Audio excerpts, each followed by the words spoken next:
I make this claim that Vietnam beat America in the Vietnam War, and therefore America should be part of Vietnam, which is clearly a stupid joke. But then people like went to this day. I mean, I posted that years ago, and people to this day are like, "Well, what does it really mean to be victorious in a war?" You know, and like.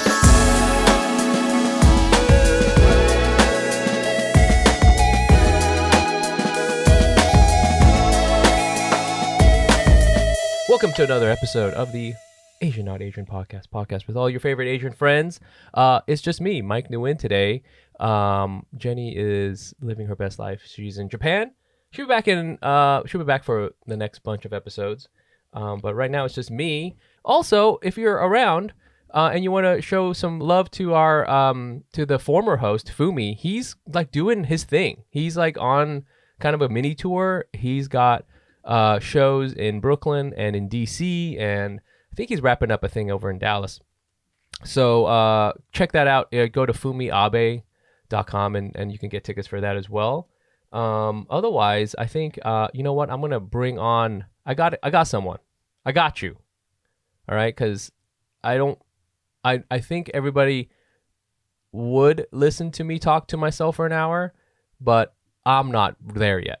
I want to have someone to talk to because I'm a lonely boy. The guest we have has been on the show before, and so many things happening to her in her life. Some stuff we're going to talk about, some stuff we can't. It's okay. We talked about it already. Some, but we're going to get into it. It's going to be real juicy. This is, you know your lover. She's a writer living in Brooklyn. Give it up for Delia Cai, everybody. Woo woo. Hi. Thanks for having me back. It's like an ominous intro. Many things have happened to her. I just feel like, true. There's like, you also went to, well, we're going to get into it, but you just went to Japan. You had some, you're out there. I'm out here. You're doing stuff. I'm trying so hard every day. That's all any of us can do. It's true. Welcome back to the show. Thank you for having me back. Yeah, of course. I feel, you're the I don't want to say substitute host. That kind of sounds degrading. But I'm like the pinch hitter. Yeah. Okay. Is that a sports thing? Yeah. Yeah. You're the pinch hitter. You're the designated runner, whatever analogy you want to. We pull you off the bench. You're the fifth man. How about that? I was like, what's that movie where they shot the whole movie with Kevin Spacey, and then like all the stuff came out about Kevin Spacey, and so they went and just reshot it frame for frame with like someone else. Oh yes. I'm like, whoever that person was, that actor who was like, I got you, I'm filling in. Don't worry, I look and sound and have the same body type as Kevin Spacey. Exactly. But I'm not Kevin Spacey. Well, as a part of your role as pinch hitter, you're gonna help me with these Patreon shout outs, and you know how these work. I think so. Yeah. So basically, if you contribute to our Patreon, which thank you, trust me, every single month, and almost every single week, we get like a Patreon supporter, and I'm like, I can't believe somebody would be foolish enough to give me money. But here it is, and it happens, and I'm so thankful. It's the best way to support the podcast, patreon.com/AsianNotAsianPod. And if you give us a little cash, we give you a shout out on the show. We got two, and it's a good spread. We got, in the names. All right. So one is Joel. This is interesting. Joel, but with an H, Jhoel, Provendito. Now that's a fucking name. That's a fucking name right there. Who do we think this person is? Like, dig into it a little bit. Joel Provendito. First of all, Filipino. I guess so. I was just like flower child. Like your parents must have been hippies to just throw that extra H in in there. Yeah, I've never seen that before. I've never seen that either. But I could see it also being just a Filipino person, not even like a it could be like it's like a hippie white person or just a regular Catholic Filipino person. It's someone who's striking fear into the hearts of any Starbucks barista, though, because you just know they're like, "What? Joel? Oh God, please don't cancel me." Yeah. I think Joel. I'm getting systems analyst. Ooh. All right. Lives in Mountain View, but is not like an annoying rich tech person. Just like a workaday, just making sure the servers are running good. I bet he's very fastidious about his like dry cleaning pickup. Like he's shit. like on schedule. He drops it off, he picks it up. It's not a dramatic thing. He's got like, this sounds like an organized person. I get that sense too. Yeah. When you got a chaotic name with the H in there, you keep everything else locked down. You compensate by having like a chill rest of your life. Yeah. Yeah, I like that. Okay, well, thank you very much for that, and good job keeping the servers running and picking up your dry cleaning on time. All right, the next one, Eugene. Eugene. This is interesting. I didn't realize it's Eugene. Maybe it's not supposed to be. Well, Eugene Ree, but Eugene is like Eugene. You know what I'm saying? So maybe it's Eugene. Maybe it's not Eugene. Oh. But it's like a double play. Yeah. But I realized a lot of Korean people, they got the double play name. Mm-hmm. You know what I'm saying? So it's like, you know, it could be Eugene like that, or it could be like Gina, right? Yeah. You know, it's like it works in Korean and in American. I like that. That's smart. That's double duty. That's double duty. Yeah. This is the opposite of Joelle's name, where it's like chaos. This one is like efficient as fuck. Yeah, Joel is like, it's like when you throw, it's like that, like when you're like in a fight and you throw sand in someone's face the pocket to confuse them. Yeah. Whereas Eugene is like, you're coming out and you're like very clear on like what's about to happen. Yeah, left, right, boom, you know. Yeah. Okay, yeah, Eugene. I think this person. I don't think it's the person I know. There's someone I know who I just reconnected with, but I don't think this is his alternate name. All the Eugenes I know are very confident. Yeah, I get confident from this guy too. I don't know. It's just something. Yeah, Eugenes are again. I think it's also a name thing where it's like people might clown on you because Eugene can be kind of like old dude's name. Very old school. Yeah. Yeah, it's a very old school name. But then you're going to be very, you're going to own it. You know? I think there's a lot of good nickname potential too. Like you could be the Huge. The Huge. You know? Yeah. Like maybe your friends call you the Huge. They should. Big Huge. Yeah. This person was in the service frat, but like partied still. Yes. Oh, absolutely. This is a frat boy. Dude, the Huge?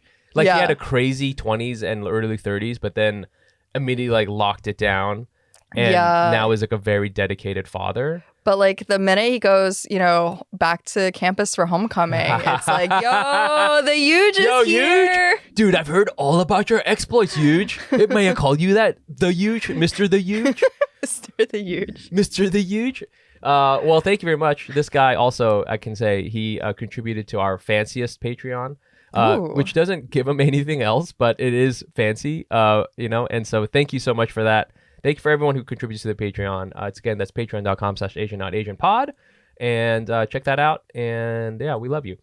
You've been out. You've been not just out in these streets. You've been out in this world. You were in Japan, hanging out. When did you get back? I got back a month ago. Okay. So I was there for the first 2 weeks of March. Yeah. And is there a reason you went? Did you go for like the Blossom thing, or is that too early? It's too early for blossoms. That's why it's a good time to go because it's still pretty cheap. Yeah. And it's not crowded. It was like not crowded at all. You get to see some plum blossoms, what I call the poor man's sakura. You kind of get the effect. Yeah. For half the cost. What do those look like? Is that like? They're like purple. Okay. They're nice and purple. Oh, they're the pretty. trees for those, are they like much bigger trees? I think they're smaller. Oh, okay. They're smaller. Yeah. Okay. I went because I just like. There's just general like job, career, life stuff that's just made everything uncertain. And but the upside was that like, all of a sudden I have like 2 weeks to just go to the other side of the world. And I'd wanted to go for a while. And so it was like, fuck it, we ride. We ride. That 14-hour flight. We ride at dawn. Yeah. Whenever the tickets were cheapest. Exactly. Yeah. Whenever the Google alert comes through, we go. We ride at at the red eye. Yeah, exactly. Which airline did you take? ANA on the way there, and then United on the way back, and that's the way to do it because huge difference. Really? ANA is so much nicer. Oh yeah, I think I flew in ANA. Yeah, like TV screen is really big. Like I swear like it was just roomier in there. Yeah. And then you come back and you kind of get a little taste of like, oh, and now welcome back to America. Yes. You're sitting in a shitty American plane. The doors are flying off. Yeah, exactly. The TVs aren't working. That's the worst part. You get one headphone. The whole airplane just to get one. Everybody had just pass it around. Exactly. That's horrible. Yeah. So how was Japan? It was amazing. I was following along. Just like, so, Jenny's in Japan. Yeah. So whenever people are away. Everyone's in Japan right now. Everyone's in Japan, And I was in Japan by extension because I'm just like checking out what everybody's doing. Yeah, right? I like to provide an immersive experience to my Instagram followers. Yeah. If I'm on vacation, you're on vacation. Everybody's on vacation. Yeah. So give me some highlights. I mean, I spent a lot of time like I would say we did a medium amount of planning because everyone sort of warned me like, it's very different and I don't read or speak Japanese, right? So I sort of knew, it would be a little more different than going to like Barcelona, where you can kind of puzzle things out.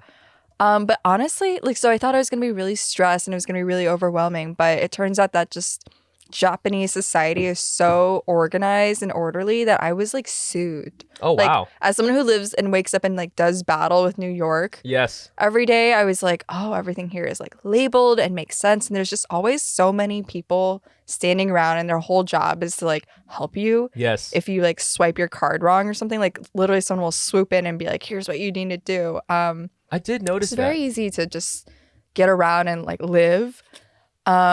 But I mean, I feel like Japan is such a great, like in terms of a travel destination, it's like an ultimate playground because there's just so many things. Like I think Japanese culture very much centers delight. Like, if, why not make this thing cute or why not make this thing work? And so everything feels very like thoughtful and you just feel like taken care of as like a member of like civilization. Yes. Instead of New York where it's sort of like you're on your own. Yeah, like Good you're luck. on your own. Like I hope you live. We'll see. Yeah. That's awesome. Can I tell you about my favorite? Yes. I would say like the highlight of my trip was this is like the recommendation I'm giving everyone who is going this year or whatever. But if you go to Tokyo, like a little bit outside of Tokyo, it's like a 40-minute train ride. But you should go to the Tamagawa Daishi Temple. It's a Buddhist temple. It seems pretty nondescript, but like you go there and you get like a monk comes out and they don't speak English, but they sort of welcome you in. You pay like $5 and they give you a little like note card to explain like the temple experience. Okay. To you, it's sort of like a mini pilgrimage experience. If you're Christian and you know what Stations of the Cross is, it's sort of like that. Oh, yeah. But basically, they like pull up a door to the cellar and they send you down there, and you're kind of like not that sure what is about to happen. Oh shit. And you can't take any photos. Oh wow. But so the little placard just sort of tells you like you're about to experience like a mini version of like a Buddhist pilgrimage, and it's also just like some parts of this are dark, so just make sure you keep like your right hand on the wall as you like walk around. Whoa. So you're like, what is about to happen? This is like some shit like at the end you get the dagger from the Golden Child. Yeah. It's awesome. So I'm like just being sent down into this like underground cellar I'm by myself. I have no real context for what's going on, and I'm like, please, like I hope I don't get like jumped or like sacrificed, But it's kind of like a little stone maze, and there are parts of it where it spills out into like a room with like candlelight and all these amazing like Buddhist statues. Yeah. But the middle parts of like the path are pitch black. Oh shit. You can't see anything. You literally have to like use your hands to feel around, and it's like you sort of objectively know like this is part of the experience. I'm obviously fine, but like bodily, you're like, oh, I'm scared. I'm alone. Whoa.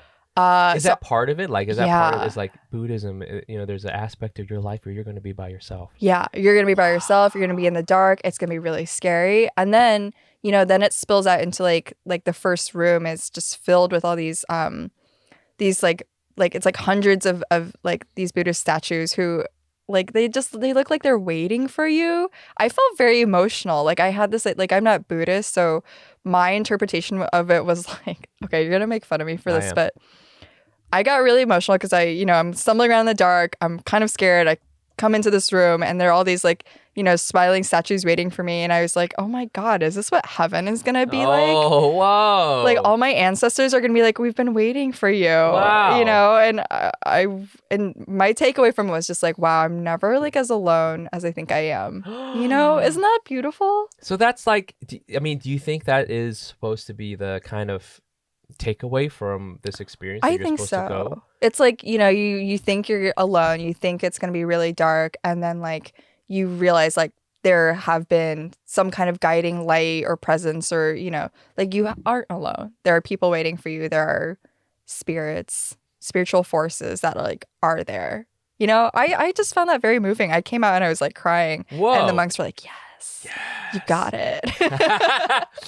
Check out the gift shop. Yeah. It just opens up directly. And now, there's like a plushy Buddha. You're just like, take him home. I like that you can take photos when you're in there, and like you can use a flashlight. Like I felt like, oh, that was a visceral like experience for sure. You can't like use your camera or anything like that. I guess you could cheat. Like you could I had my phone. Right, you can if you want, but you're not supposed to. But that's also kind of like the part of the analogy, I think. It's like, don't rely on these earthly things. Yeah, it's literally like, do you trust yourself? Do you kind of trust the higher power, aka like, are you trusting that these monks are not like punking you? Part of it, I think, has to be like, in the context of you being in Japan, like you're probably safe because it's like such a safe country. I would not be doing that shit in the U.S. No.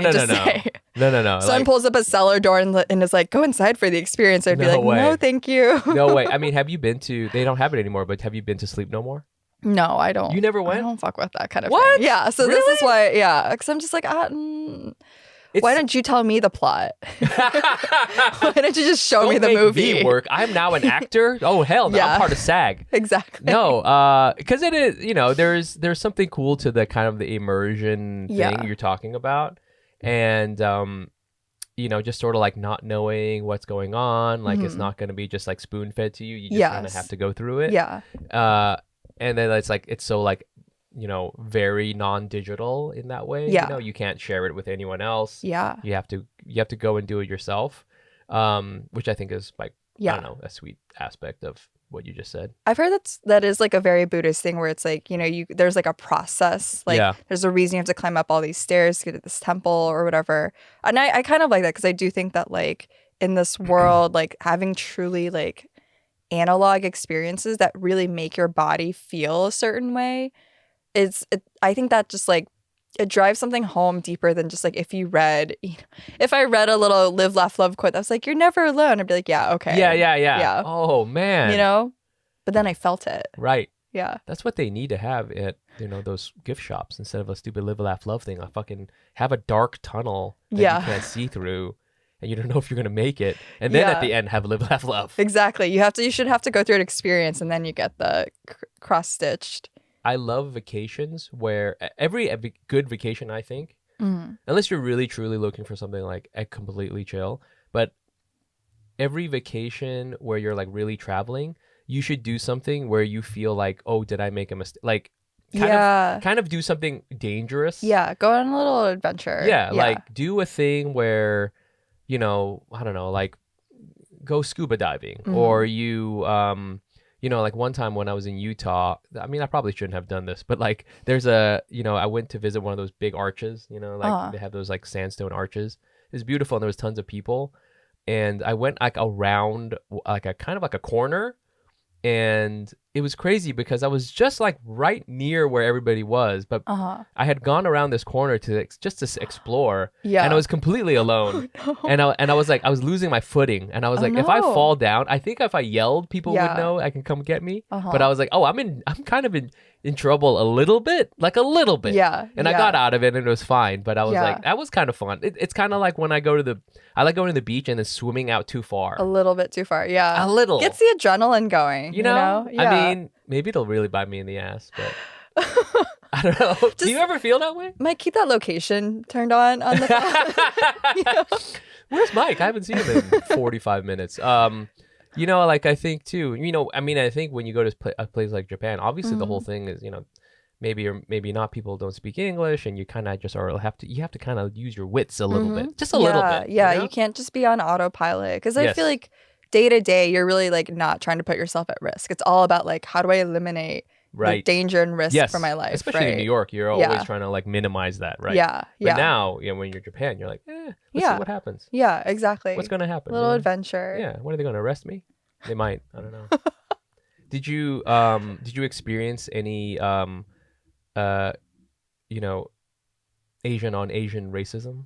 No. Okay. Everyone thought I was Japanese. Yes. Which I was a little bit thrilled by just because I never traveled in Asia. Yeah. You've never been to Asia overall? Well, I mean, like, I've been with my family when I was a kid, but like most of my like adult travel has been mostly been to Europe, and they're really racist in like a both like less malevolent but more like stupid way. Yes, in a very like ni hao way. Yes, yeah. Yes. So it's like it was kind of fascinating to feel like everyone here just assumes on default that I'm like part of this in a way. Like I'm sure you could probably tell I was American, but like everyone, like people would greet me in Japanese, and finally like I worked out like a solution where I was sort of like, I'm gonna bow, but I'm gonna say hello instead of like, like konnichiwa or whatever, like whatever I learned on Duolingo, because I was like, I'm confusing people and I'm wasting everyone's time a little bit. Like they're giving you the Japanese menu, and you're just like, and they're like,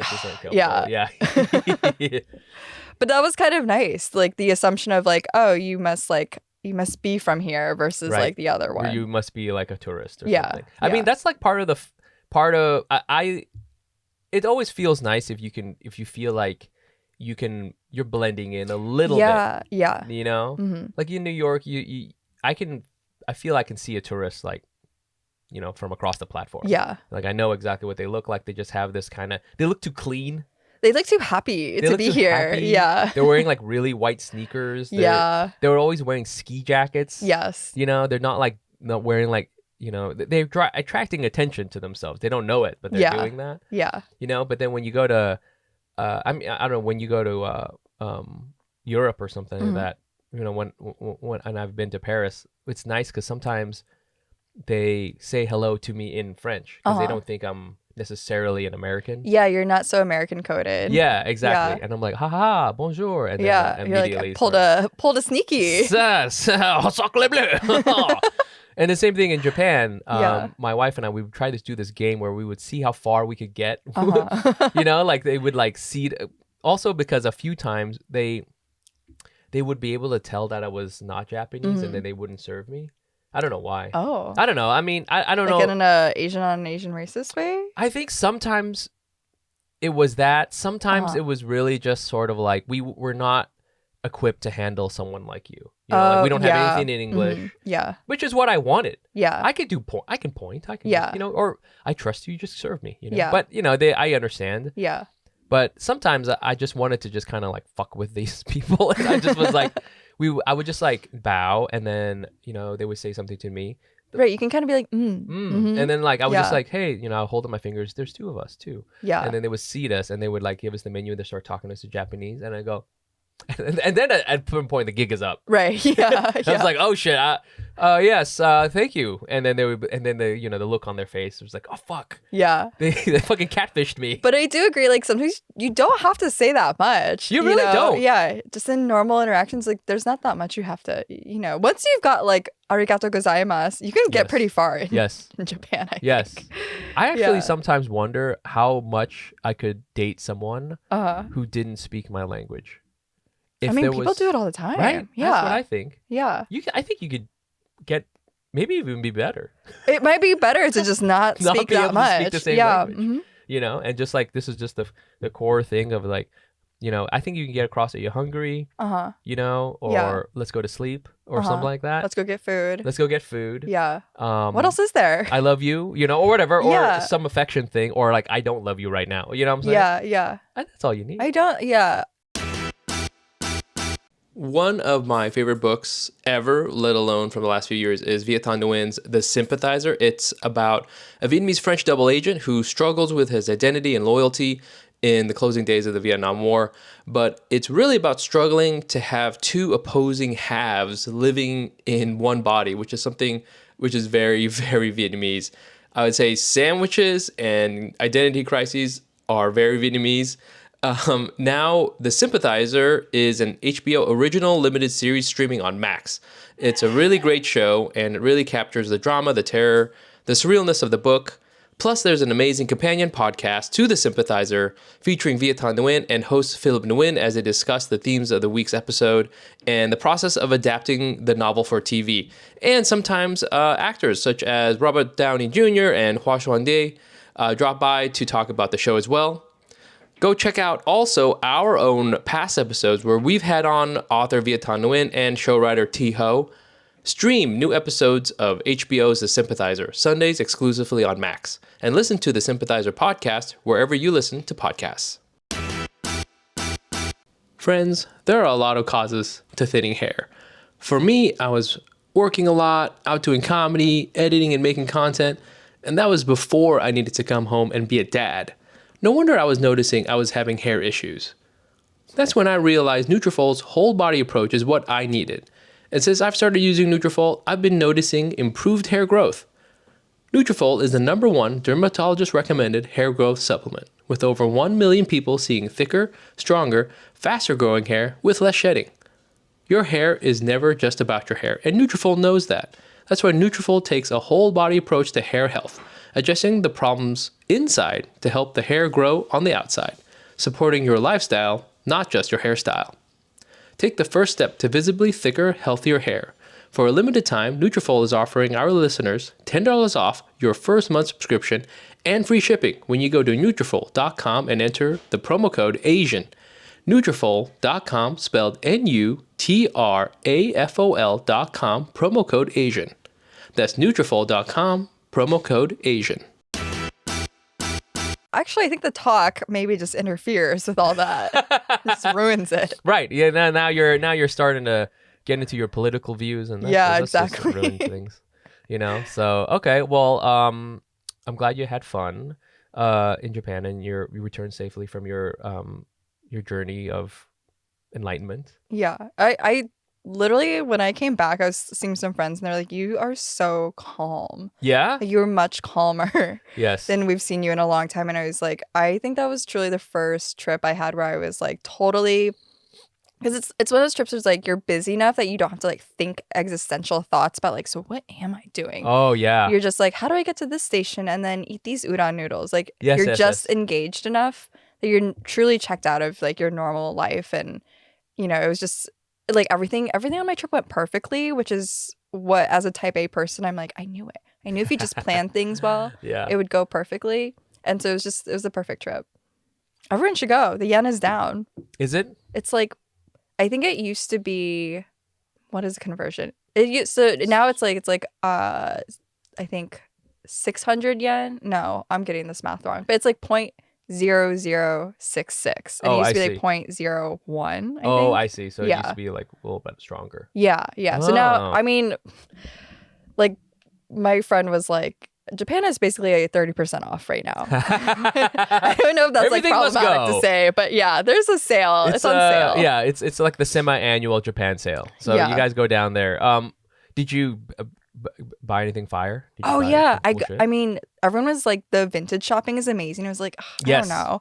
And it's amazing in New York. I sent you a map. Right? Did you use my map at all? I went to the North Face store. Oh, yeah. Talked about, but it just looked like a North Face store. Oh, it just looked like a North Face store? I think I'm not a true hype beast because I was just like, it's just coats. It's just coats. But the vintage shops were really good. I bought really like a bunch of stuff and it wasn't like crazy expensive. Right. Yeah. I think too there's, I don't know what it is, but Japan and Japanese culture is really good at sorting.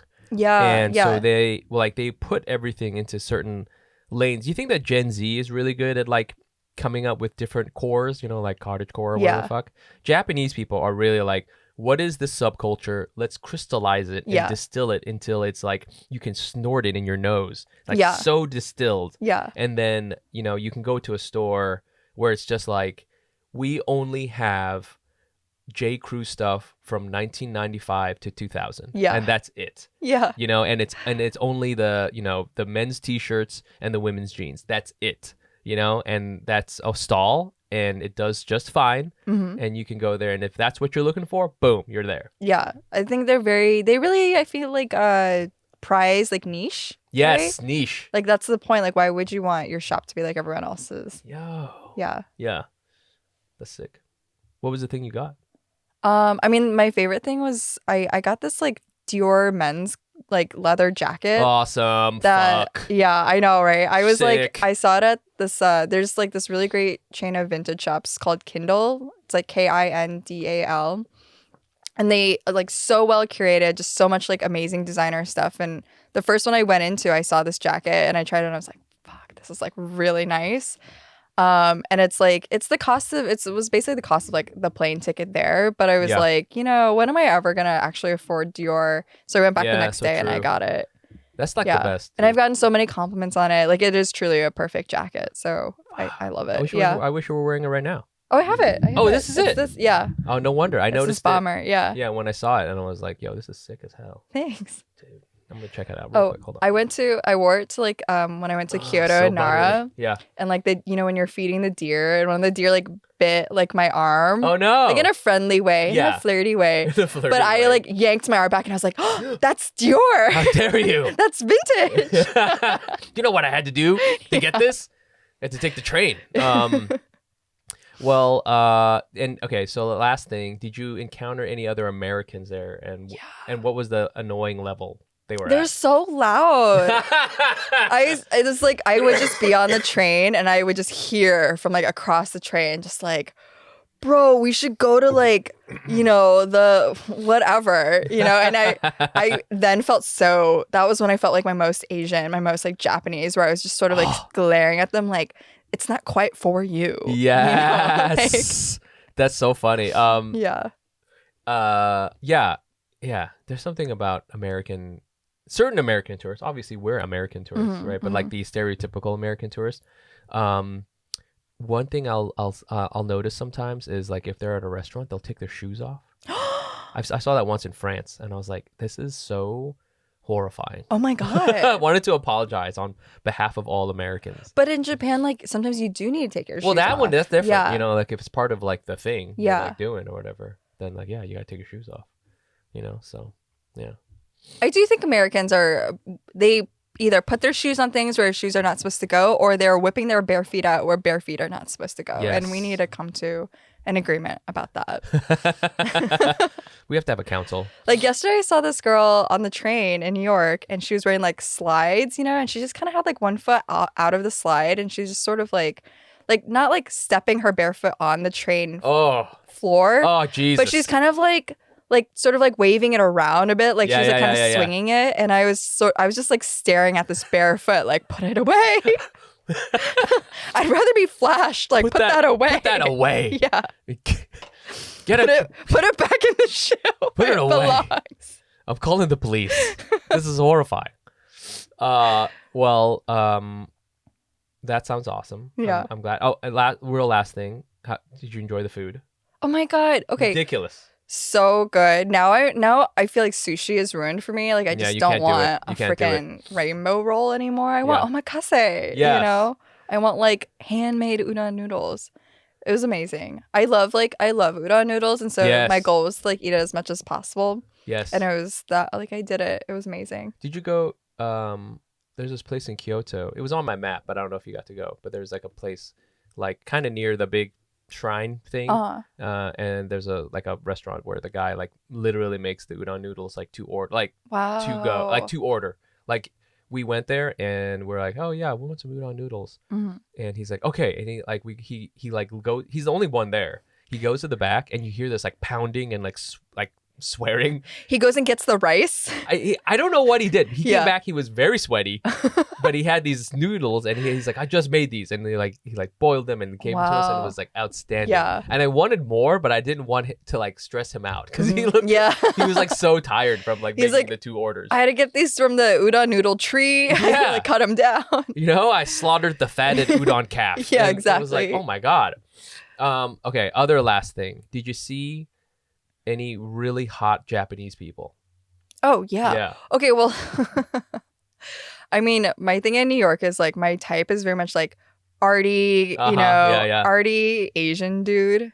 If you're listening to this podcast and you fit the description, here you go. I'm on Instagram. And then I go to Japan and I'm like, wait, they're everywhere. Like, this is the template. Like, these just like menswear type of like hype beast guys. Like, once I saw like a pack of them walking down the sidewalk and I was like, I wonder where they're going. So I just followed them. They were going to the Solomon store, of course. Of course. But I was like, this is the template. Like, and it sort of made me feel like, oh, everyone that I like, all these guys I know in New York who dress like this and act like this is not original. No. No. Yeah. We got it from Japan. Saw the original Asian arty bros. Did you try using the dating app? Did you turn that on? I looked at Tinder. I had dinner with a friend of a friend who was sort of explaining like what the dating scene was like, and he's like, there are these Japanese apps, but they're really like search based. Like, you can really filter the shit out of it. Like, you're looking for a certain, I don't know, astrological sign, like area, whatever. And I was like, oh damn, in America you just kind of take whoever. Yeah, it's just like a fire hose. Yeah. And so he's like, most people don't use Tinder. Like, we have Tinder here, but you are supposed to get, like, you should get the Japanese apps, but you also have to like, you have to send them a photo of your ID. Like, they're very, I don't know, or again, organized about it. Oh, wow. So it was like, I tried to swipe on Tinder, but then it was like, if you want to message a match, you need to send us a photo of your ID because like, we need to verify, like, I guess just in Japan, you have to verify that you are who you say you are. Oh, that makes sense. Which, like, pretty good concept. I think. Actually, now I think about it, it's crazy that we don't do that here. I know. You know what I'm saying? You just do whatever the fuck you want. Yeah, exactly. So I didn't really get very far because it's like, I don't really want to show Tinder my driver's license. Yeah, that's fair. Yeah.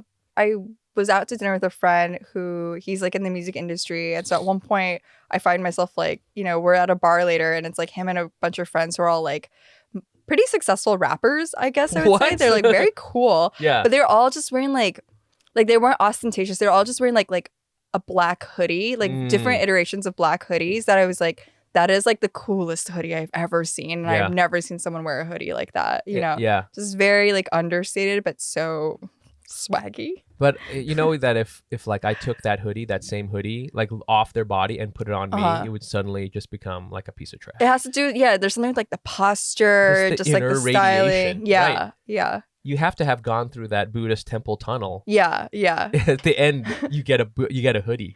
You've eaten like a lifetime of bluefin tuna, and that's just you are different. All right. Well, welcome back to America. Oh, thanks. Also wanted to talk to you about this thing. You kind of got like, look, you're you've always been media girly, doing your thing. But now I feel you got a little bit of that, you got a little bit of virality now too, with this like new thing you're doing. Yeah. You want to tell us about it? So I, again, in the same vein of like had a lot of time on my hands. So I planned a trip to Japan, but I also I think this year my like New Year's resolution was like, I just want to make something with friends. Like I just increasingly like at the ripe old age of 31, I'm like, I don't think anything matters or makes you as happy as like making fun stuff with or for your friends. Yes, I think this is true. That's it. Yes, like this. Yes. Nothing else feels good. Like, writing a book and having it come out was like cool. Yeah. But that's just like you by yourself mostly. Like you have a great team, that's but so it's true. like, it's just like, it's not the same as like working on like, say like a school paper. That's like always the high I'm chasing. Is that what you're chasing? Yeah. God, best years of my life really? working on this student paper. Yeah, I think so. God. Which is maybe sad. But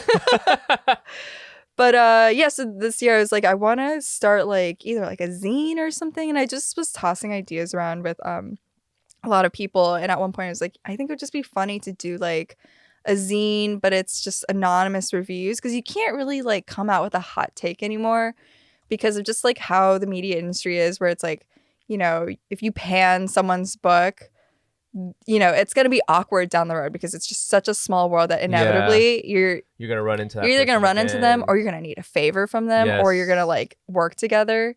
That's like a really like small example, but just also in general, like, you can't tweet like Taylor Swift is not that good online or your like life becomes ruined. You know, you just can't. Right. And so it's like, I just want to like have a fun little space where people can just like kind of gripe about stuff that they really don't like.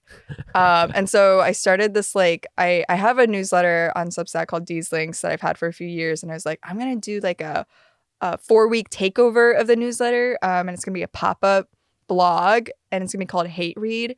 And I'm just asked like 20 of my friends to write just like anonymous reviews of things that they don't like, whether it's like a movie or like Taylor Swift's outfits or just like general things that they just have nursed these little grudges about, like menswear or whatever. Yes. And I'm just gonna like let it loose, and it's just gonna be like a fun thing that'll get people like, you know, talking in a normal, enthusiastic way. And it just kind of like went off the rails last week because it was raining all week in New York, and so people were just stuck inside reading and mad. Yeah. But I didn't mean to like light up Twitter. You know, I didn't mean to like make people freaking melt down over like, oh, like media. You can't say that media parties suck because, you know, like, well, you must be going to the wrong parties, or, you know, just like all this stuff. And so I think that like, as someone who has sort of studied virality and been, you know, a student of it in formal and informal ways, I was like, oh, it kind of worked. Yes. Like we made everyone mad. Yeah.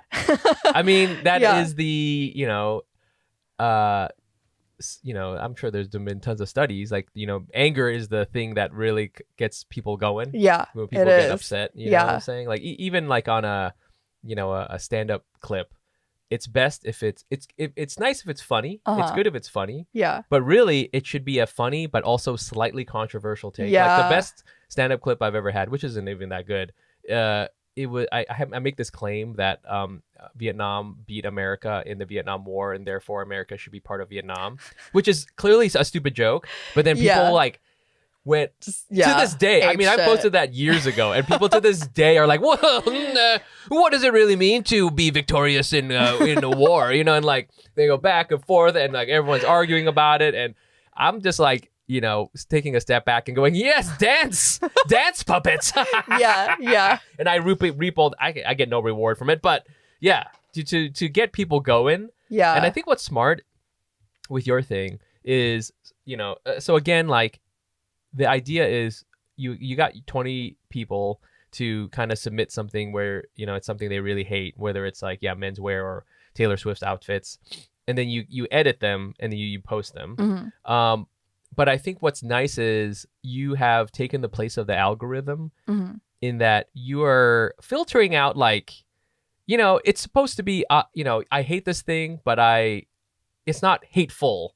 Yeah. You know what I'm saying? Yeah. Right? Yeah. You know, like even the person who doesn't like, I don't know, whatever it is, you know, the menswear thing, you could tell it's like, it's coming from a place of love. Yeah. It's like mediated. It's not just like.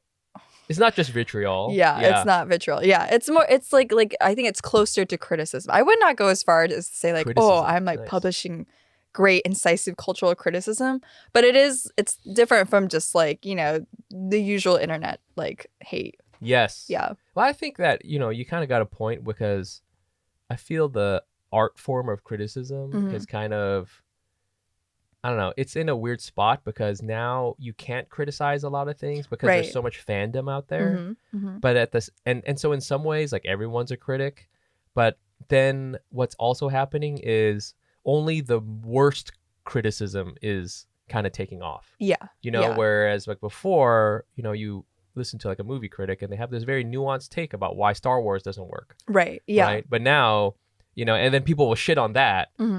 And in the vacuum of that, only like the most angry things kind of break through. Yeah. Right? Yeah. You either like love something or you think it's trash and there's no middle ground. But like, that's, you know, you go to like a dinner party or whatever, and like that's the most interesting part is like when you disagree with someone and you're like, I don't think Past Lives was like the best thing ever, and you can be like, oh, tell me more. Yeah, there you go. That's good. See, I'm already getting angry. Right? You see that? It's like accessing people's like nuclear codes. You're just like, okay, boop boop boop, and now we're about to like have a conversation. Yes. Yeah. This, I feel, the closest maybe, you know, culturally we had was during that, is it a blue dress or a gold dress? Oh yeah, remember that thing? Yeah, I remember everybody got so upset, but like it wasn't, you know, nobody was going to kill each other for another person for it. We just got very upset about it. Yeah, it was like a perfect like you're right and I'm wrong, but no one is actually like nobody's, you know, gonna die here. Like no one is making bodily threats of harm, you know? So, so the reaction has been generally, I don't know if good is the word, but like, you know, there has been a strong reaction. It's been lively, which I think is good because, you know, it would be, the worst thing would be to like launch this and people would just be like, it's very lukewarm, you know? Yeah. But yeah, it's gotten the people going. That's cool. Yeah. Is there one that you would say is the, you know, I've you guys again go to dieselinks.com and you can check it out. And I've been checking them out. Some of them I don't get because I think I'm too stupid, but I think I like them all. Is there one that has kind of been the one where you're like, yeah, this is really making the rounds? I mean, I would say like the essay that was like, I hate media parties one is just a perfect, almost like Rorschach test, where it's like, like I worked at BuzzFeed for a few years and we were always talking about how like the reason people share a piece of content is to signal something about themselves. So like you just need to give people a reason. Yeah. Shit. It's like you just need to hand them something that they can be like, to make this about me. Oh. And so like looking back, like I wish I'd had been this strategic about it, but like the person who wrote it pitched me and I was like, yeah, that's funny, let's do it. But now I like looking back, I'm like, that was a perfectly engineered like thing of virality because, you know, the most online people are usually like media people, and media people are usually like dorks who are very like self-conscious about their social lives and who's at what party. And so it just gave everyone like something to say, whether you were like, she must not be going to the right parties, or, you know, people who were like very much like, yeah, like, you know, you guys are all dorks and these parties suck. Like it just gave everyone a bit of ammunition for their own like purposes. I'm gonna go to it right now, and because like for me, I usually don't enjoy comments of anything. I usually hate the comments. I think my thing I would hate is I hate comments because I just don't think generally they're additive at all. Yeah. But I do think these are kind of fun because I think everybody's kind of inside on the joke a little bit.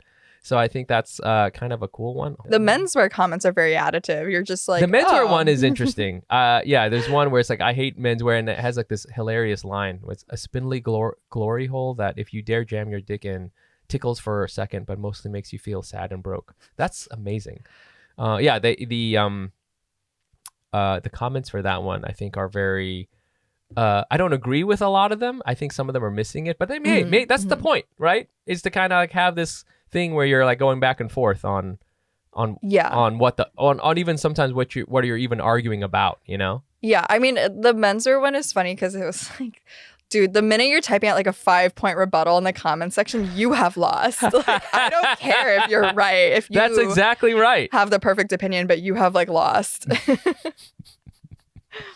I also I love the Miley Cyrus one. Oh yeah, the Miley Cyrus one is good. I've felt so, and then also the Taylor Swift one, and her middling outfits. Yeah, I'm glad I didn't of ModCloth. What was that? Yeah, so funny. I didn't, you know, that's not my place to say. Yeah, but I'm glad someone talked about it. Yeah, this is good. Sorry, I'm just looking through the comments here now. Let's see here. Mm-hmm. I'm trying to get someone to write a I hate New York one.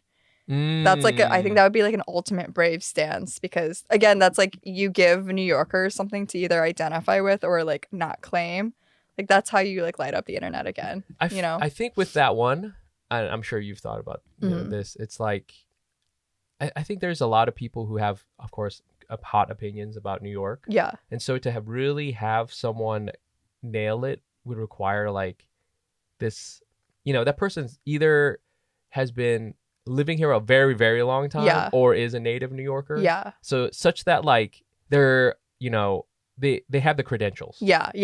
It's one of those things like this has to be a very like qualified and also like just really well done, because you can't go for the obvious things. Yes, exactly. You can't be like, it's so loud. The subway's dirty. Yes, okay. You have to be like, everyone here thinks that they're the main character of a rom-com and they're not.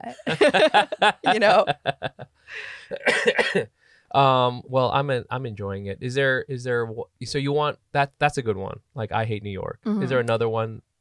I don't know if that one will happen. I think one of the last ones, if not the last one, will be I hate Succession. Oh, which I think will be good. Yeah, that'll be a good one. Yeah. This, what's funny is like I don't know all of your friends, but I'm getting a good sense of who your friends are based on what is being written. What they're interested in. Yes. Yeah. It's just a very like certain echelon of New York media dorks. Yeah. Who I understand. I like that you said the word dorks too. Yeah. No, it's 100% like, the nerds, the high school nerds who now have a little bit of power. Yes. But we still can't get over being like, like, I'm right. I'm right. And I have to tell everyone. Like, it's so funny because I have one of my best friends from high school who she like works in consulting. She's like a very normal person. Yes. She's been texting me. She's like, I don't understand why everyone gets so mad because like, every day I read whatever the blog is for today and I think like, do I agree? Do I not agree? And then I move on with my life. And I'm like, yeah, that's because you're a normal person. But anyone like who's very online or in media is like, I'm right and everyone must know. Yes. Like I can tell I'm one of those people because sometimes I stop in the middle and I like have an argument with myself. Yeah. And then I continue reading. Yeah. It's like you have to be right even to yourself. Even to myself. Yeah. And sometimes I'm not right to myself. And then I get mad at myself for being not right. It's great. Is there one, I know it's supposed to be anonymous, but if you had to write one, what would you write?